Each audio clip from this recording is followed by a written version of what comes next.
Breaking news, Manchester United's latest defense recruitment is a diamond in the making. Despite crazy competition from Real Madrid, United eventually came out on top in getting Yoro to come to Manchester. But the question is, just how good is he?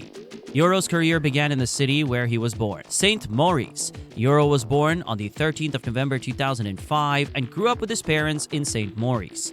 After he decided from early on that he wanted to have a go at football, his parents had him signed with Alphaville.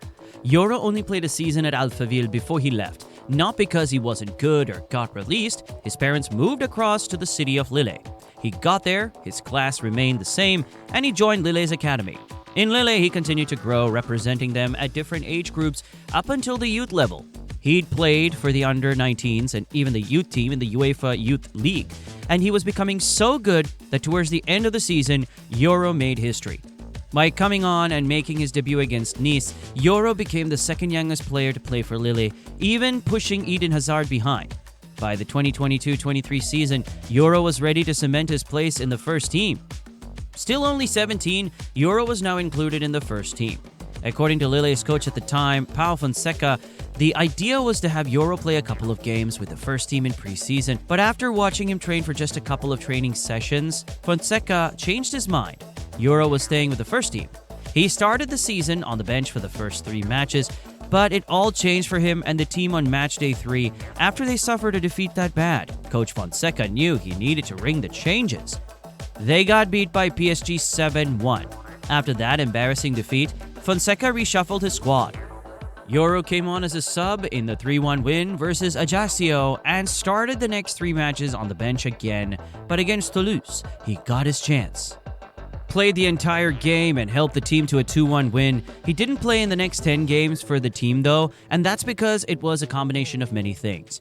Yoro has suffered a knee injury that kept him out for a couple of weeks. Apart from that though, despite how good he was still down the pecking order on the list of center backs in the team. Captain Jose Fonte was at center back, same with Gabriel Goodmanson and Bafode Diakite, but still, Yoro continued training at a high level and maintaining it, and pretty soon he gave the coach a selection headache. By November, Yoro was back, got an extensive run in the team, and even got his first goal contribution weeks later. In total, Yoro made 13 league appearances for Lille that season. I've got to point out that most of them were sub-appearances on the bench, because Coach Fonseca still wanted him to grow and didn't want to rush him into first-team football. However, all of that changed in the next season because Yoro was all set to become a first-team regular. He impressed in preseason again, and this time Fonseca decided he'd stick with him all through.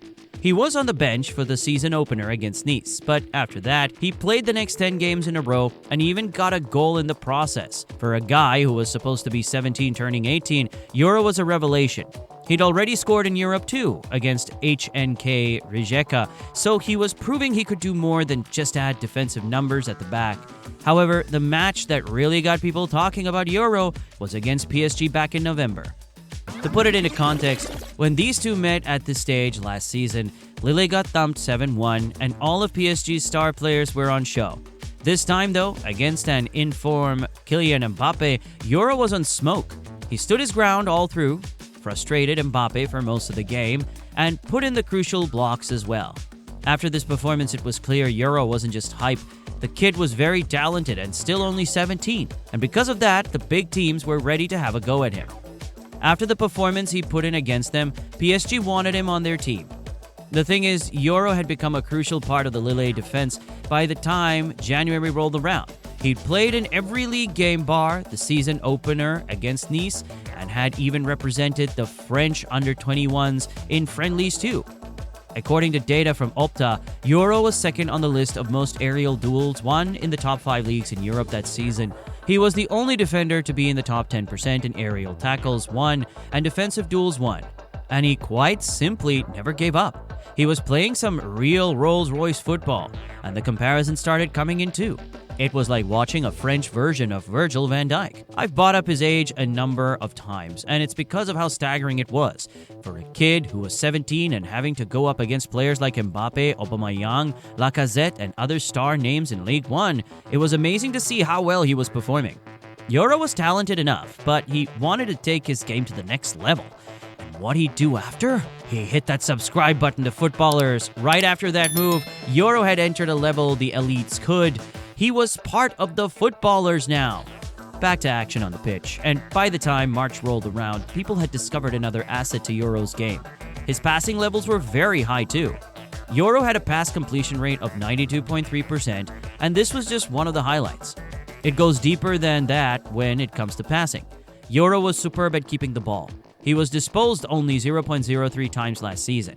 He was averaging 62.3 passes per 90. He played 32 league games last season for Lille and averaged 1.2 tackles per game.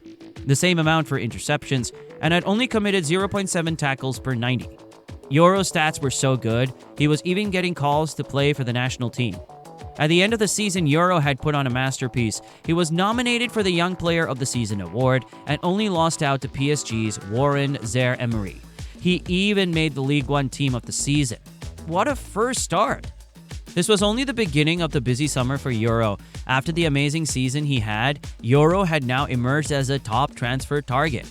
PSG were back for him, but they weren't the ones only interested in the deal. Real Madrid had joined the race and Manchester United too. PSG, they were having a squad makeover. The team had confirmed they were losing Kylian Mbappe in the summer, and they'd already talked about rebuilding the squad. And Yoro was one of the first names on the list. The deal was always going to be difficult though. Real Madrid had entered the race for Yoro, and they had genuine reasons to be interested as well. Last season, Real Madrid managed to perform a madness. They won the Champions League and La Liga despite having only 3 available center backs for a large part of the season. Madrid didn't want to take that risk again. One of the major targets for the upcoming season was getting defensive recruitment, and Yoro's profile fit the idea they were looking for. Quick, solid, read the game like a seasoned pro, and his age just made the deal seem like a no-brainer. The last team interested in the deal for Yoro was Manchester United. The Red Devils also had pretty solid interest in Yoro's. United manager, Erik ten Hag, had constantly mentioned just how bad the defensive problems at the team were last season due to injuries. They wanted backup, and Yoro could prove to be more than that. The deal went on for weeks, and at one point, it was Real Madrid and Manchester United leading the race to sign Yoro, but only a few days back, the game changed. Yoro had made it clear he wanted to wait for Madrid. It was his dream club, his dream move. But in the end, Madrid had pulled out of that deal to sign him after Lille dropped the official price on him. Manchester United outbid them to more than match the offer, and a few days later, Yoro was a Red. For $63 million. Now, the price value of him was kind of huge. $63 million for an 18-year-old did seem questionable, but looking at the numbers Yoro pulled off last season and watching the guy play, he seemed like a good investment long-term. It was like watching a young version of Raphael Varane, the same vibes to it. At his new team, Yoro decided to take up jersey number 15, reminding us of a former legend back in the day. If Yoro turns out to be anything near as good as Vidic was, then United have got a proper talent on their hands.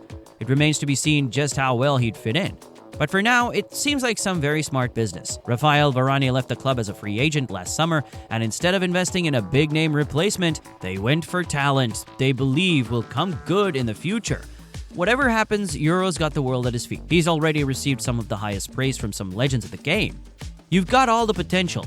You've got all the tools, man. You've got everything there. Ready to rock and roll to make a big impact at this club. It's the best club in the world. It's a beautiful place to be in. Go and enjoy yourself. I'll see you soon. Good luck, Leny. The guy speaking here was Rio Ferdinand, and he seemed genuinely excited to be watching Yoro play. Can't wait to see what the future holds for him, man. I already know it's bound to be good, because he's on footballers already.